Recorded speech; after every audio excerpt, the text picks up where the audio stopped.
এখন তো মিডিয়াকে মিষ্টি খাওয়া টাকা না দিলে মিডিয়া এই করবে আর সংবাদ প্রকাশ করবে। তখন আমি বললাম যে মিষ্টি খাওয়ার কত টাকা হইতে পারে, প্রায় 40,000 টাকা। 3টি ছেলে, 2টি ছেলের কাছে বা পাওয়া গেছে, আপনার ছেলের কাছে কোনো বা পাওয়া যায় নাই। তবে ওনাকে দোষারোপ করছে এবং বিজ্ঞ আদালত ম্যাজিস্ট্রেট ওনার জরিমানা করছে 35,000 টাকা। 27 তারিখ আনুমানিক 3টার সময় বরিশাল ডিবি অফিস থেকে আমাকে একটি কল দেয়। কল দেওয়ার পরে বলে যে আপনার কয় ছেলে এবং কয় মেয়ে। তখন আমি বলি যে আমার এক ছেলে এক মেয়ে। আপনার ছেলে কী করে? তখন আমি বলি যে আমার ছেলে সবেমাত্র মাস্টার্স কমপ্লিট করে নামছে। উনি তখন আমার কথার উত্তরে বলে যে মাশাল্লাহ। তখন বলে যে আপনার ছেলে কোথায়? তখন আমি বলি আমার ছেলে বাসায়। ছেলেকে ডাক দেন। ছেলেকে ডাক দিলাম। ডাক দেওয়ার পরে ছেলে মোবাইল নিয়ে তার সাথে কথা বলল। কথা বলার পরিশেষে ওদিন সমাপ্ত। ছেলে কী বলছে তার সাথে সেটা আমি জানি না। গতকাল মাগরিব নামাজ বাদে আমি নামাজ পড়ে মসজিদ থেকে নামি, তখন আমার কাছে একটা কল আসে। কল এসে বলল যে আপনার ছেলে কাশিপাড়া বাজারের উত্তর দক্ষিণ সাইডে ডিবি আমি সাইফুর রহমান গ্রেপ্তার করিয়েছি।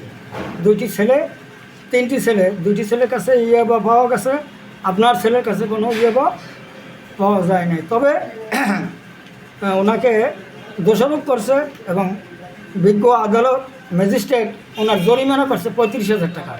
35,000 টাকা যদি আপনি এখন পাঠান তাহলে ওনাকে ছেড়ে দেব।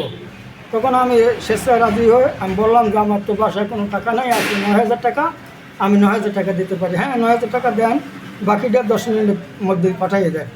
আমি বাকিটা 10 মিনিটের মধ্যে পাঠিয়ে দেওয়ার পরিপ্রেক্ষিতে বললো যে মিডিয়া আছে, এখন তো মিডিয়াকে মিষ্টি খাওয়া টাকা না দিলে মিডিয়া এই করবে আর সংবাদ প্রকাশ করবে।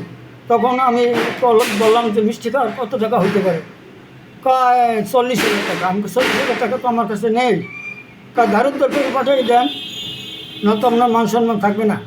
কারণ আমি ভয়ে আর এক ঘর থেকে উদ্ধার করে ধার করে আমি 40,000 টাকা তাকে আবার রিটার্ন আমার বাড়ির পাশে একটা বিকাশ আছে, আমার বাড়িরই ছেলে, সেও একজন মাস্টার, তার বিকাশে আমি 40,000 টাকা পাঠাইয়ে দিই। এরপরে আমি বলি যে আমার ছেলে কোথায়, ছেলে ছেড়ে দেন। উনি বলতে আছে যে ছেলে ছাড়বো তো। এখন থানার ওসি সাহেব ঘটনাটা জানিয়ে গেছে। জানার পরে সে বললো যে অনলাইনে মামলা হয়েছে, আরও 20,000 টাকা পাঠান। আমি তখন বললাম তো আমার কাছে আর টাকা নেই, আমি কাল ভোরে ওই যে থানায় উপস্থিত হব। থানায় উপস্থিত হইলে কি মামলা হয়ে যাবে? মামলা হইলে আমার করণীয় কিছু নাই। এরপরও আমি রাজি হয়েছি যে 20,000 টাকা আমি দিতে পারবো না, আমি ধার উদ্ধার করি, আবার কিছু টাকা দিতে পারি কি না। ইতিমধ্যে আমার ছেলে আসছে, বলে যে কি ঘটনা কি? আমি বললাম যে এই ঘটনা এই। তারপর তার মোবাইল বন্ধ। ওই মোবাইল নাম্বারটা বন্ধ?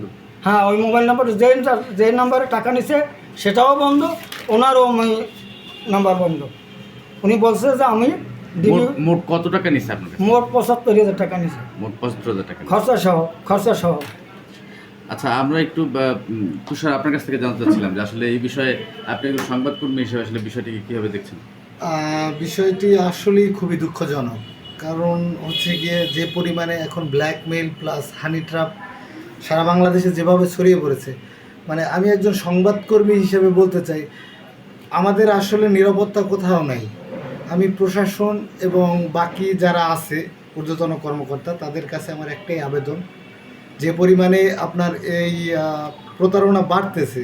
যেমন আমার বাবা একজন শিক্ষক, আমি একজন সংবাদকর্মী। আমার বাবা আমাকে খুবই ভালোবাসা মানে স্নেহ করে, বলার সাথে সাথে সে কোনো দিকে তাকায় নেই বা আমাকে ফোনও দেয়নি। মানে তার ব্রেন এমনভাবে ওয়াশ করছে সে টাকা দিতে বাধ্য হয়ে গেছে। টাকা ছিল না, তারপর ওই যে ধার করে আর একজন কাছ থেকে আয়না টাকাগুলো দিছে। কিন্তু বিষয় হচ্ছে এইরকম প্রতিনিয়ত আমি এলাকায় আজকে আসার পথে দুজনের কাছ থেকে শুনলাম তাদের ওইভাবে টাকা নিচ্ছে। তো আমি চাই প্রশাসনের একটু কঠোর নজরদারিতে এই বিষয়গুলো আসলে দেখা হোক, যাতে ভবিষ্যতে এরকম প্রতারণার ফাঁদে যেন অন্য কেউ না পড়ে। আপনারা কি এই বিষয়ে আইনের আশ্রয় নিয়েছেন? হ্যাঁ, আমরা এখন পর্যন্ত জিডি করিনি, আমরা থানায় যাব, গিয়ে আইনের আশ্রয় নেব।